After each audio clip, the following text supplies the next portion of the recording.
I'm Jon Richardson, stand-up comic and team captain on panel show 8 out of 10 Cats, where I'm known as the one who's a little bit OCD. You've got most OCDs, haven't you? What? No, they're not OCDs, they're just correct ways of doing things. If I was sensible, I'd say, well, do you know what, it evens out when I get home, but then sometimes I can't remember if I've got uneven... Oh, for fuck's sake! For much of my life, I've been on a quest for perfection. This is how things should be done. I think that's horrible. I'm the first to admit that I'm a little bit obsessive. Technically, this is a sport, but to me, it's just tidying a table. But as for obsessive-compulsive disorder, I don't know much about it, or whether I've got it. It must be exhausting to kind of spend all that effort writing comedy and then go, right, now I've got to sort my shoes out. Hello, John. To help me find out, I'd like to meet some of the 1 million people in Britain who have the condition. We wash our hands for like 2 hours, and it'll be like 2 in the morning. People for whom living with OCD is no joke. I'd rather not shake hands at the moment. Fair enough, no absolutely offence. fine. We were born with a time bomb ticking in our heads. Cause of death, obsessive compulsive disorder. And I hope to discover whether or not I really have OCD.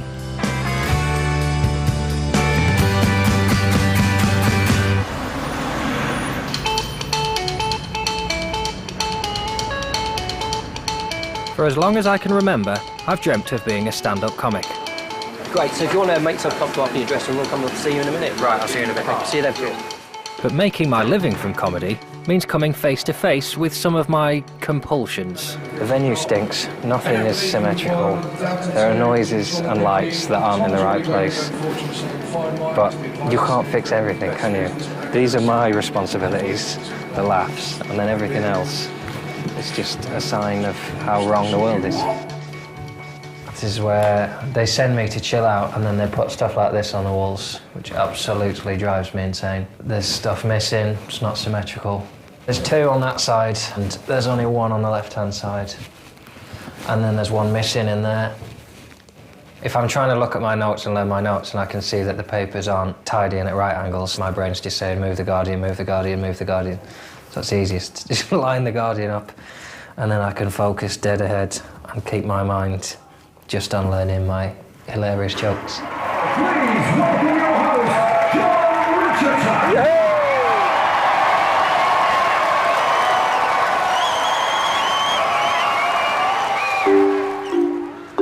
It's not just symmetry that bothers me. When I'm walking down the road, I'm secretly scanning the pavement for things that will unsettle me. So they look the same, but that one's got an extra grid round it. So I need to take all of that one, but then make sure I don't quite go right to the front of that one. But that would all happen in half a second. I know I'm not the only one who has rules about where I can walk on the pavement, but I've never actually spoken about this to another pedantic pedestrian. No, of course I haven't. Comedian Tom Rosenthal of Channel 4's Friday Night Dinner has been aware for years of unusual walking habits. Hello there. How are you? Very well, thank you. How are you? I'm good. Should we go for a walk? Let's do it. Let's go for a walk in the sunshine. Let's go for a stroll.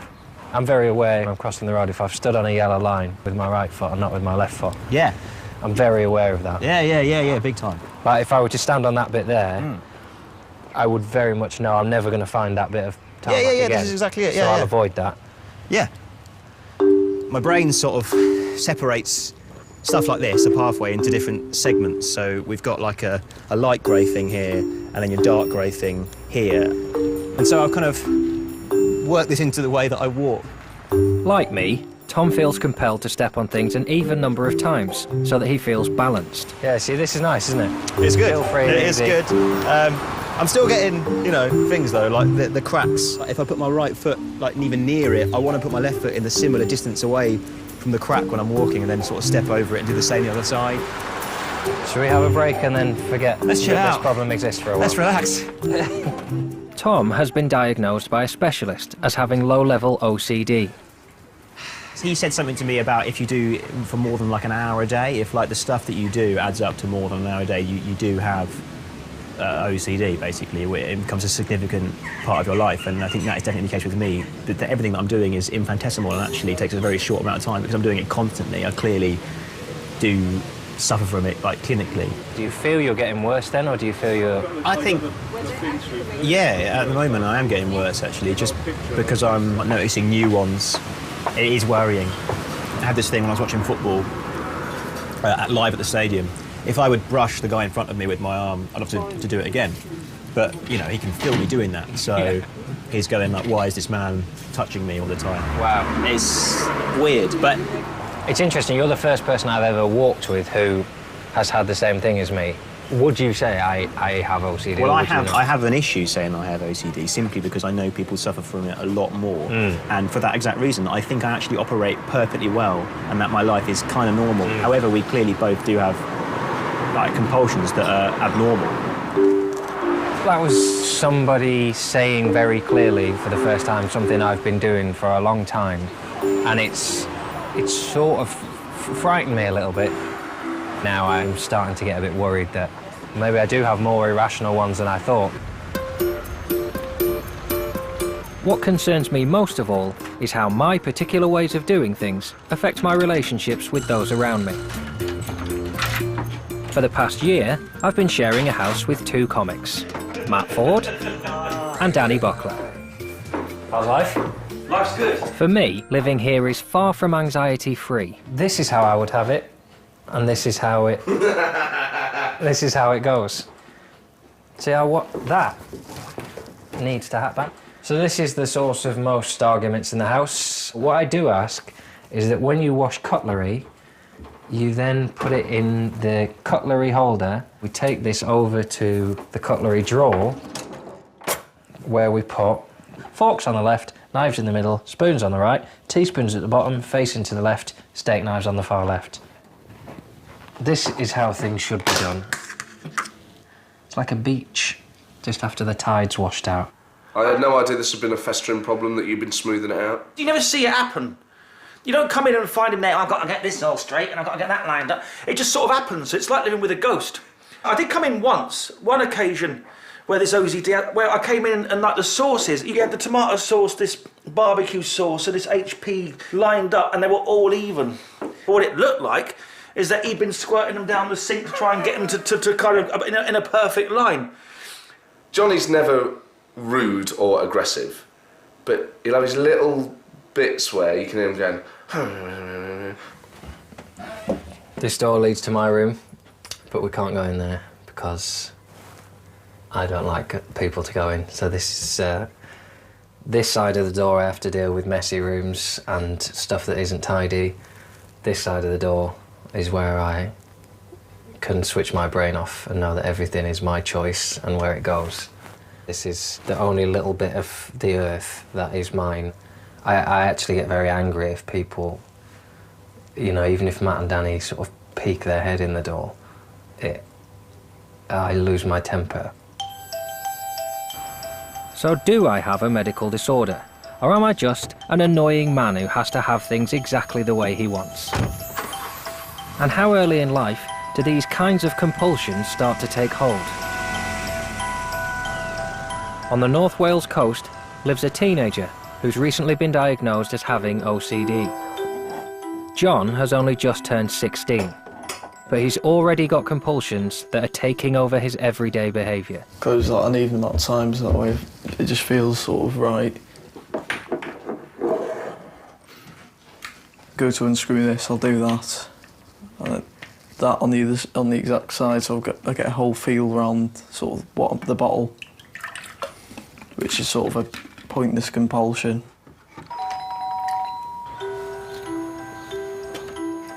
Hello, Jon? Yeah. Yeah, I'm Jon too. How are you?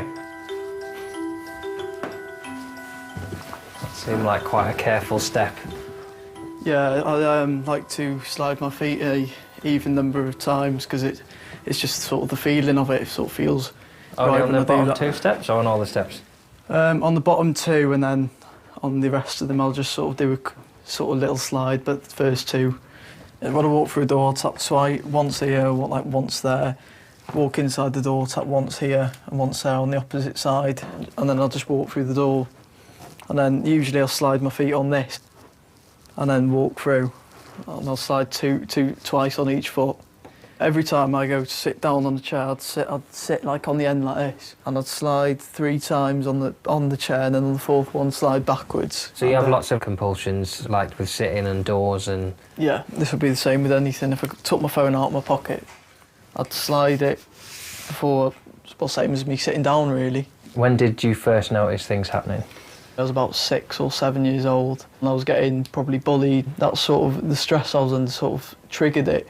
And the first compulsion was sort of to tapping the doors, and that's sort of how it started. What's the worst it's got then? I'll have a compulsion every 2 seconds. Like, I'd sort of just like stand on the spot and just not be able to think. I'd be standing there for, I don't know, maybe hours, just like with the amount of stress I'm under, just thinking what I can do to sort of break the cycle, sort of thing. And it's sort of irrational and stupid as well, but it's just something you can't really control with it. You know as you're doing it that really it doesn't make sense. Yeah. But you can't not do it. Yeah. Well, I'll be washing my hands for like 2 hours, and it'll be like 2 in the morning. I'll just think I want to go to bed now. I think I can't do it. If I could, I'd cut out the pointless compulsions, like the tapping doors, things like that, on cracks in the pavements. People will just think, well, why don't you then? Because you could just not touch the door. Yeah. But it's very difficult to explain, I guess, that feeling you would get if you did do that. What would happen to you? What would you feel inside? It would sort of stress me out, and because I was stressed out, it would sort of play on my mind even more and make me do other compulsions. And it's not really something you can just say, right, I'm not going to do it, no matter how much it plays on your mind. Hello. How are you? Nice to meet you. I'd like to find out from Jon's parents how much his OCD affects his life outside home. Thank you very much. What struck me is how sort of constant it seems for him. So it's not, I feel that I have a couple of things I do, but with him it seems from the moment he wakes up to the moment he goes to bed, there are things he's having to deal with. This is the worry because it affects his life, really, And you think in future life, how is that going to affect relationships? How's it going to affect career, education? He's done his GCSEs now. We're worried about now is how is he going to get on in college? We're hoping he can get some treatment, get some help. If he can learn to control it and get it just so that it's just now and again, or it's just a few little things he does, then hopefully he'll be able to suppress it and contain it. Because, I don't want OCD really to be what defines him. I had no idea that OCD could come on so strong at that age. To see someone who, in an effort to control things and make himself feel comfortable, is actually starting to be controlled by the number and volume of compulsions he's having. I just wasn't prepared for that at all. It just feels like you should be able to go, right, don't do it anymore. 1, 2, miss a few, 99, 100, that's it, finished. And it isn't like that. It's so unclean, and it was the first joke I heard about it was used to say, I never say I've got OCD because it's got the word disorder in it and it seems untidy, which at the time was a flippant joke, which I regret. But now I think if I'm learning anything from this is that it is untidy, it's a mess, and it makes people's lives a mess, and it's not fair. I've come back to Bristol to trace where my compulsions started to take hold. I was at Bristol University and I left after a year and a half, and that's when I started controlling my world a lot more. And that's also the time I moved in with 3 other comics, Mark, Jon and Russell. And my memory of living with them is I remember being very angry a lot of the time about a lot of stuff that didn't matter, and that's the first time I really realised it was going to cause problems with other people and with friends. I spent a lot of time moaning about teaspoons, which I sorely regret now. I'm here to meet up with my old flatmates. Comedians Jon Robbins, Mark Olver, and an up-and-coming young scamp named Russell Howard, who you may have seen on one of the other channels. We did have arguments about the teaspoons, because they would disappear. The spoon wars. What we call the spoon wars. The spoon wars in 2006. Of all the people I've met who I would say are on a scale, I would say you're probably the furthest left, in that you have no compulsions or bacteria things at all. If I left some Rice Krispies hanging around, I don't give a shit. Whereas you would put as much into everything, into every tiny little thing, which is probably overall better, but it just must be exhausting to kind of spend all that effort writing comedy and then go, right, now I've got to sort my shoes out. But that same level of dedication to menial tasks. That did unhinge you quite a lot, is when it's the lack of control. I feel like I could have saved you if it weren't for him. I feel like... For me? Yeah. Yeah. Because every time I just got you around to washing the cups properly and things, you would just sort of pour chocolate into the radiators. And then you would just think, I'm not going to worry about the cup anymore. You know, in terms of the wider perception of obsessive compulsive disorder, it's something that, whether you thought I had a genuine case or not, you were quite happy to play with. People would take spoons into their rooms. When you take them into your room, you're stealing them. You're not just leaving a spoon and not washing it. Yeah, but also, hang on, you didn't mind that. It didn't kill you. It didn't kill me, but it made me tense in my house. But I used to go and sleep in the car some nights because I hated being in the house, because I thought, oh my God, they hate me and they know that I'm an arsehole about spoons. Do you remember? Oh, that's awful. Living with other people and thinking... When did that happen? Quite a few nights I would go No, to sleep. you didn't. Yeah, I did. Yeah, I would have changed their ways. If you were that miserable, I didn't know you were that upset.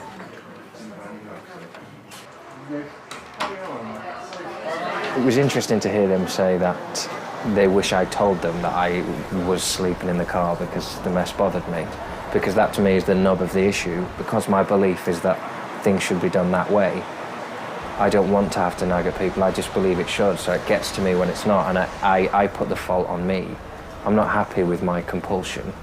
I know it's my problem, so I will go out to the car because it's my fault, and I deserve to be unhappy for wanting it a certain way.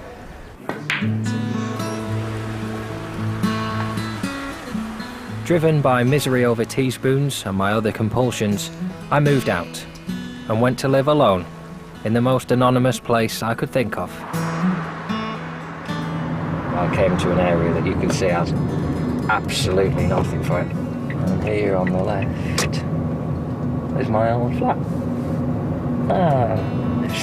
They've got the wrong bin out. They've got 32's bin out.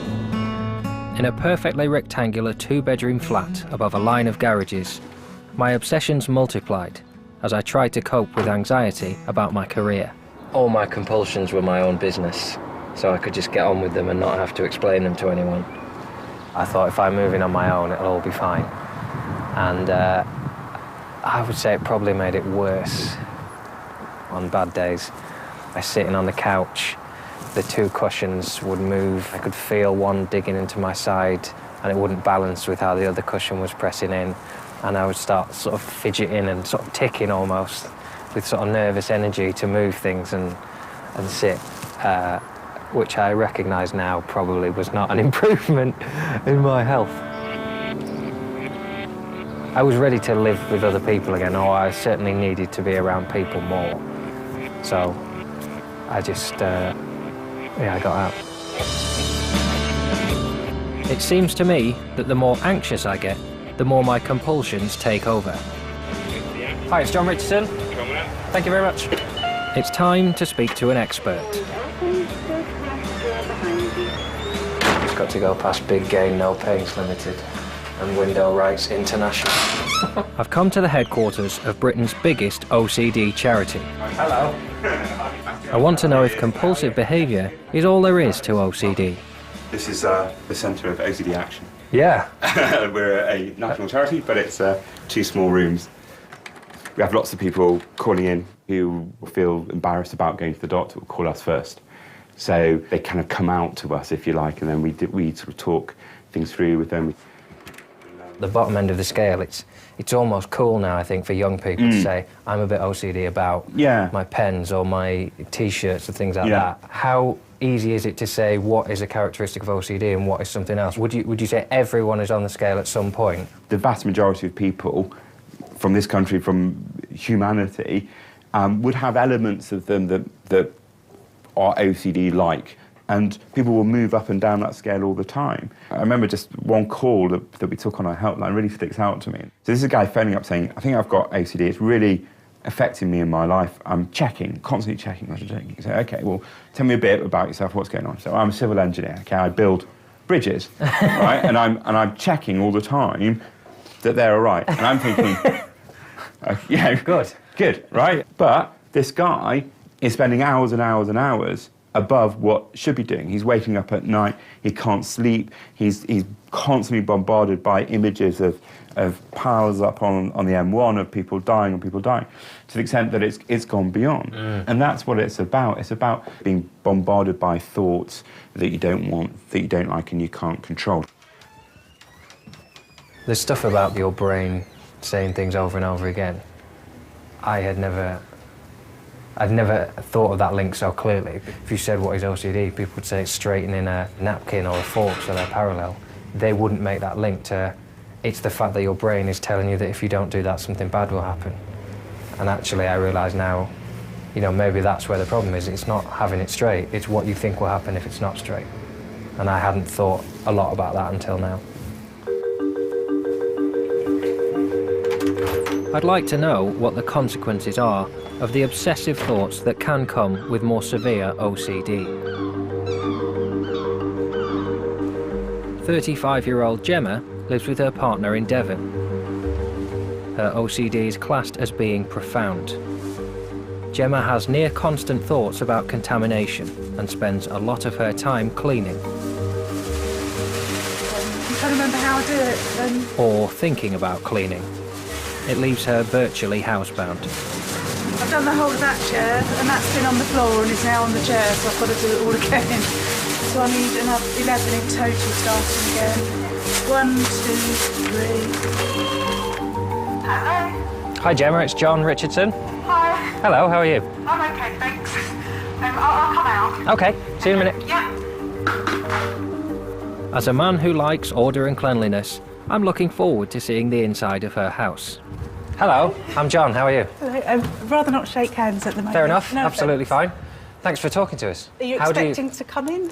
It's totally your decision, it's your choice. I've been planning cleaning for a long time so that you could come in. Right. But unfortunately, I haven't achieved anything, so you can't. Okay. With no offence meant whatsoever. That's fine, I understand, it's your house. Yeah. It has to be your rules. But you can come on the balcony. Okay. Yeah. How do we get to the balcony? This is really embarrassing, but basically, if you could wipe your feet in our communal hallway, if I show you how. Yes. I know, you tell me exactly what to do. I know you have clean shoes, because I've seen you show them on 8 out of 10 cats, but that doesn't actually matter, because it's the fact that you've trod on the floor. It's the floor that's dirty, not the people. Just basically do this only 3 times. 3 times each foot? Yeah. So just a ridiculous exaggeration of a foot wipe. I'll come round with you. Okay, okay. Are you okay? I want you to please don't tread on those things, any of these. Okay. This is our spare room, and at the moment it's basically a sealed room because it's completely clean. So can you describe to me what you've done in this room that means to you it's perfectly clean? It's just dusted with disposable dusters that the dirt sticks to from top to bottom. It's hoovered with a Dyson allergy hoover. So it's just completely dust-free. Okay. One of the boxes says it has papers in it, and then it says brackets dusted. Yeah. Would that mean you would dust each sheet of paper? Yes, I don't normally do it anymore, but I used to dust paper as well. You'd think that would sound like an improvement, but my OCD just morphs into something else. And dust the main problem? Yes, that's my big problem. Is it's all types of dust, especially toilet tissue dust, but it's all forms of dust because it's an uncontrollable particle. And what is your fear of dust, that it'll go into your body? Yeah, most people don't get that immediately. Okay. But basically, it's the thought. I realise it can't physically hurt me, it can't give me cancer or anything, but I feel mentally contaminated by it. And basically, I feel that if it gets inside me, you can't clean your inside, so it will be in there. Okay. And I'll just feel unclean forever. Yeah, this is our balcony. Could you please not touch the railings? So just step straight over? Yeah.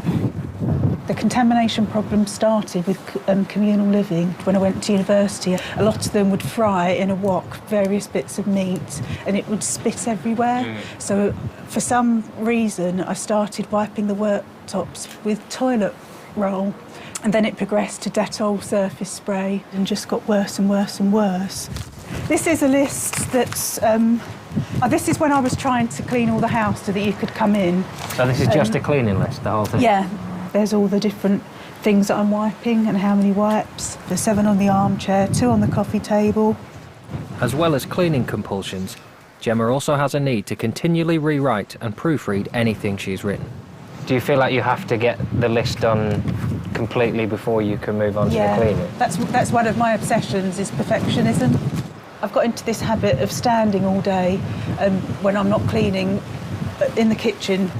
My partner leaves for work about 7:45 and I can be there till the afternoon just doing a list. I don't know where the time goes, but I've basically achieved nothing. I haven't finished the list, I haven't done any cleaning, and just hours and hours have gone.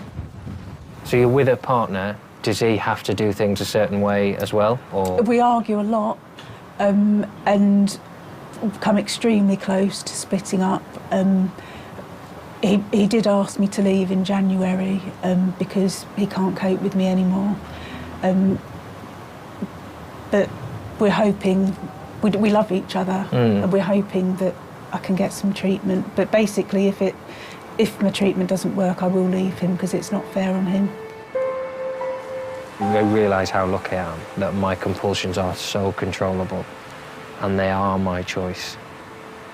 And it makes me nervous that might change. As she, you know, that she's gone from a point of having no compulsions from university in 15 years to being practically housebound is really worrying. Done the inside. And until she gets help, she's a prisoner of OCD. Lovely. Toast is coming. Thank you very much. Yes, some brown sauce would be great, thank you. So in order of table layout, if you're going to eat your breakfast perfectly, it starts now. So, thank you very much indeed.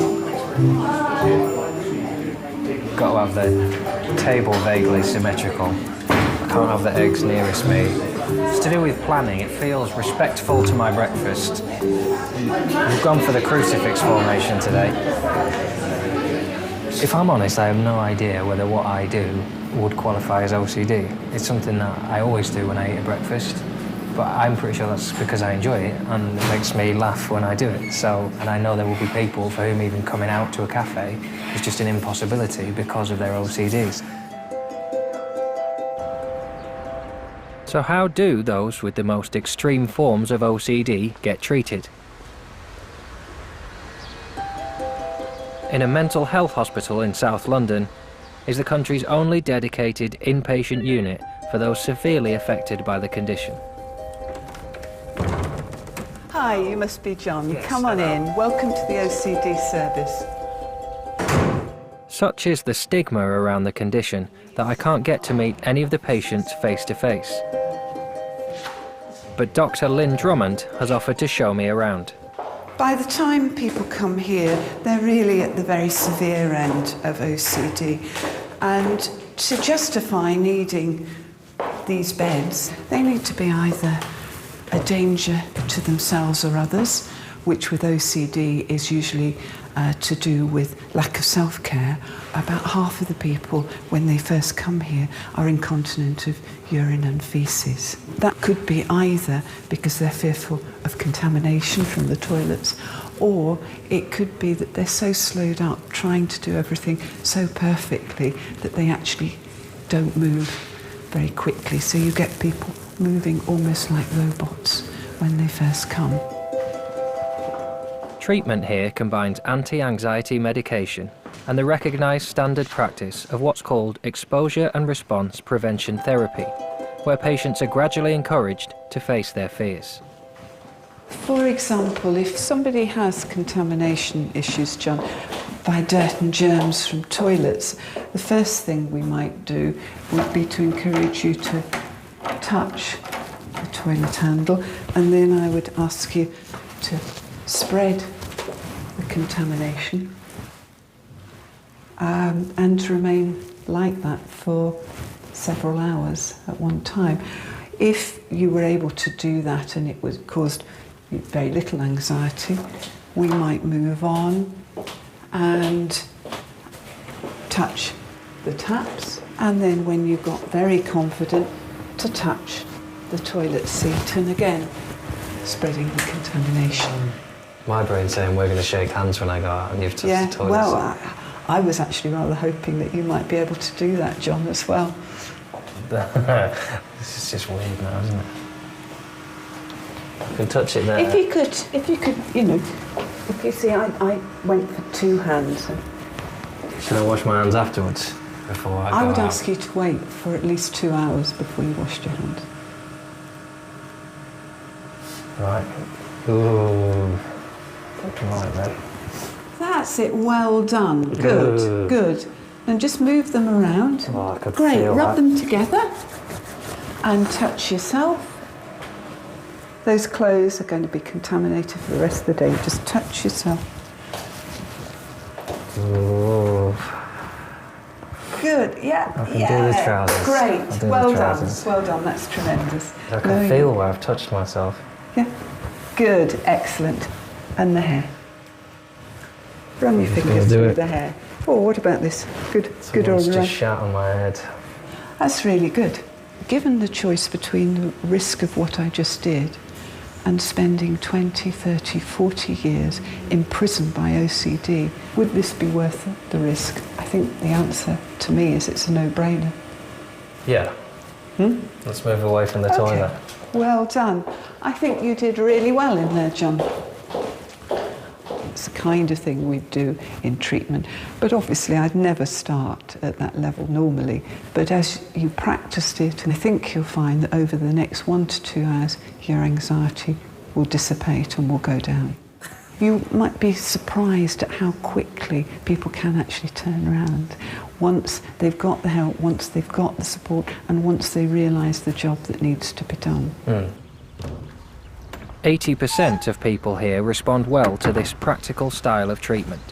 The ways of coping and the ways of getting back to a normal life seem very strong. And I think this is the first time I've felt positive that you can move back down the scale and you can control things more and be happier. It leaves me with piss and poo on my hands. Poop hands. Oh, I'm not going to die, am I? Tell me I'm not going to die. You can get Lynn to tell me I'm not going to die. So where do all my compulsions and obsessions come from? Exit ahead. I've come to Lancaster, where I grew up, to meet the person who knows all my secrets. Come to see my mum to find out. Oh. Hello, Mummy! Alright, let's go up and find out if I was a weird child. Hello, how are you? Look nice. You realise we'll just edit this out if it displeases me. Well, that's why I got them out, thinking Oh, that. See, you did have to cope fat. with some hideous wallpaper, but I just wanted to show you there was a time when you didn't mind being covered in food. I know, that's horrible. It upsets me now. We're clearly reaching for a towel or a sponge or something. And then I found this one, which shows beautifully that you always had a fondness for tidy shelving. You had sort of compact little areas, little zones of perfection, arranged neatly and orderly, and that you knew where things were. Have you ever had any compulsions? I remember you telling me about hand washing a bit. When your sister was born, I became very protective, so I wanted to protect her from germs and bacteria. So I washed my hands so much, every opportunity, that the skin on the back of my hands became very rough and would bleed because of this fear of germs and what might hurt her. It's still there. I know that when I'm less happy in myself, it's worse. So you still have a bit, don't you? Still, if we eat out and things, yes, yeah. And I would never embark on a journey without having, you know, antibacterial gel with me. And if I didn't have any, then I wouldn't be eating at all, because as soon as I'm out of the house, my hands feel unclean. It's a bigger problem than I probably acknowledge. I don't feel like I inherited anything in that sense. I would be very surprised if my anxiety levels, as they were then, when you were both young didn't have made some impression. Sometimes you pass on things not consciously, and the person doesn't realise they're being passed on, but they're just there. I had no idea she had that level of compulsive thought about germs and food. Suddenly it has this implied, well, you've got OCD and you've given it to me, and now I've got a disorder. And that feels so much heavier and so much more serious. And I guess that is what people say when they talk about the stigma of having a label. And to me, I'm only starting to think now, I actually really hope I haven't got it, because I hope that these things are my choice. For some people, OCD definitely does seem to run in the family. I'm on my way to meet one such couple in Cornwall. Eric lives on a small holding with dozens of rescued animals. His wife, Joyce, is a former office administrator who has a morbid fear of the spread of contaminants inside her house. I'm just cleaning my shopping because I'm not comfortable putting it into the fridge unless I feel it's been cleaned. These are now ready to go in the cupboard because they've been decontaminated. So they can go in the cupboard. In Joyce's family, OCD has been passed on in what appears to be a genetic link with disastrous consequences. Good morning, Mr. Richardson. I'm John, nice to meet you. How are you? Yeah, welcome. Do come in. Thank you very much. Thanks for having us. Ideally, coat off. Right. Ideally, if you're not going to be cold. No, that's fine. Right. You have a warm house. You have a lovely house. Oh, we've got a nice warm house. Thank you very much. And then shoes off at the door. Shoes off at the door? Shoes off at the door, and then you can come in. Basically, when we come in, if we've been doing something out, we have to bath and change into clean clothes. Then we are free to do what we like in the house. We have a barrier, an invisible barrier between the contaminated and the uncontaminated section. It's just at the door threshold, right? Yes. Come in very carefully. As long as you don't touch things, you're all right. Right. Joyce believes it's no accident that she's developed severe OCD.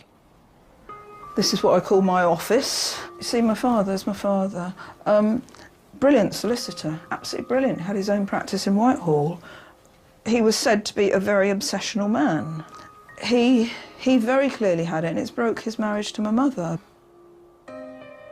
It's obvious from my family that this has just been handed down from generation to generation.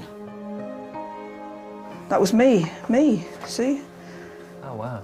Joyce developed her OCD when she became pregnant with her son, Martin. Her symptoms were so severe that she was unable to raise him. 20 years later, while he was at university, Martin was also diagnosed with OCD.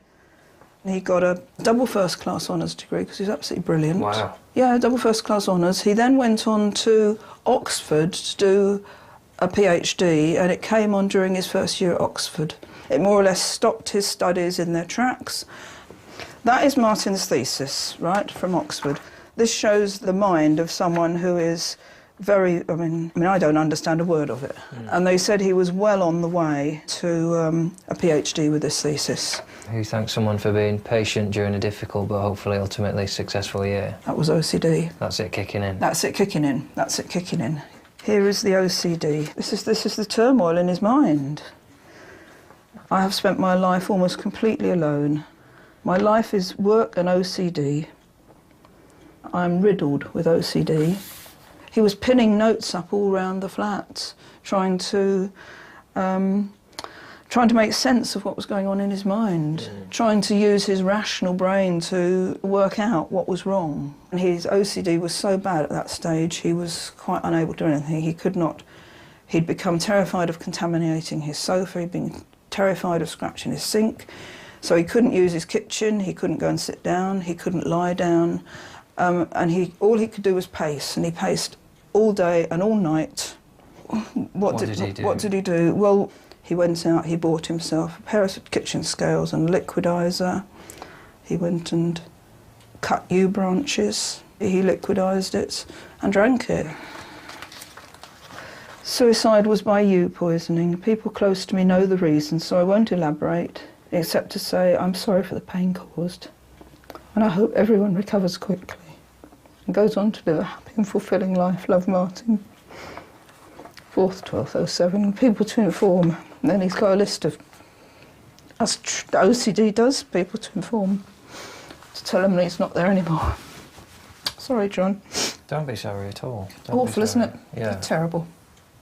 Dreadful. A victim of this horrible, horrible illness. Yeah, John, I'm all right with you touching paper, because paper can't be washed. Okay.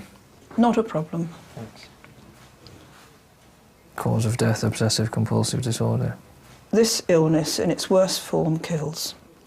I think we were born with a time bomb ticking in our heads, waiting to go, yes. I'd have rather not been born than have my son die like that.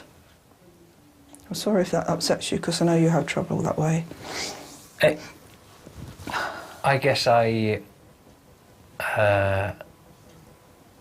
always assume it's something that can be dealt with. And I've never looked at it before as something that you're born with, that you always have it at some level. And, you know, it just makes you wonder, but for certain decisions you've made, what state you would be in.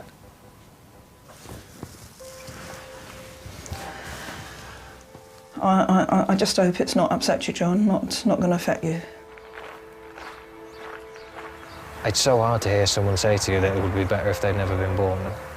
There's an element in which the compulsions completely eradicate any joy, and they completely remove any sense of enjoyment of life. Martin clearly didn't feel he could find a life with enough happiness in it to cope with his OCD.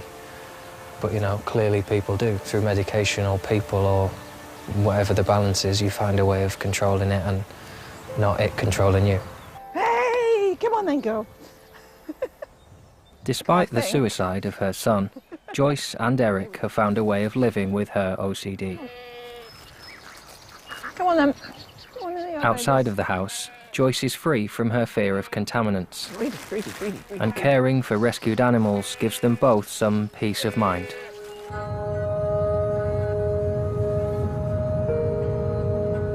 On this journey, I've met people who undoubtedly will look at you with sadness in their eyes and tell you that they wish their lives were different and they wish they could do things differently but for these compulsions. And, you know, I'm not there, but there might be a few parts of my brain that function similar way, or maybe I get the same impulses at times. So it's time for me to find out once and for all whether I have quirks or obsessive compulsions. I'm on my way to Bath University for an assessment with one of the country's leading experts in OCD. If he tells me I've got diagnosed OCD, I don't think I'm quite prepared for the consequences, and it would, you know, I have a slight fear that things might get worse for me as I get older, and there's less pressure on me to control my compulsions as there is now.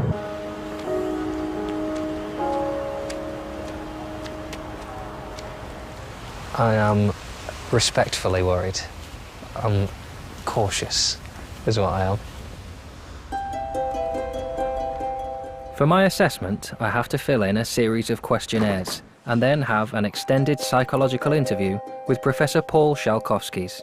I'm speculating, and I kind of want you to test this in your head, really, about whether or not getting things just right gives you some sort of sense of control. That gives me a focus, I guess, because of the, you know, if you're not thinking about where you put your cutlery, then what are you thinking about? 2 hours later, and the assessment is complete. It's time for the verdict. OK, so, as it stands, I would say my diagnosis is that you've got some of the preoccupations that go along with OCD, are things like, you know, bodily fluids and stuff like that. You think about them rather more than other people do, so they're more in your head. and you are clearly a perfectionist. You're avoiding errors and mistakes. You're concerned about mistakes, and you have really very high standards for yourself. In terms of how often you're experiencing these obsessional symptoms, they're actually occurring quite frequently. You've got a score of 53 in the clinical range. People who have obsessive compulsive disorder, that starts at 60. But the frequency is not the important thing, it's how much they upset or distress you and interfere with your life. And in terms of distress, you're way down on that. So you're actually at the kind of average level of people who don't have OCD. And that's really the important thing, because when we talk about obsessive compulsive disorder, it's the disorder bit that defines it, the way it interferes with your life, and you haven't got that. Yeah, I think that's all fair. So yeah, I feel very fortunate about that.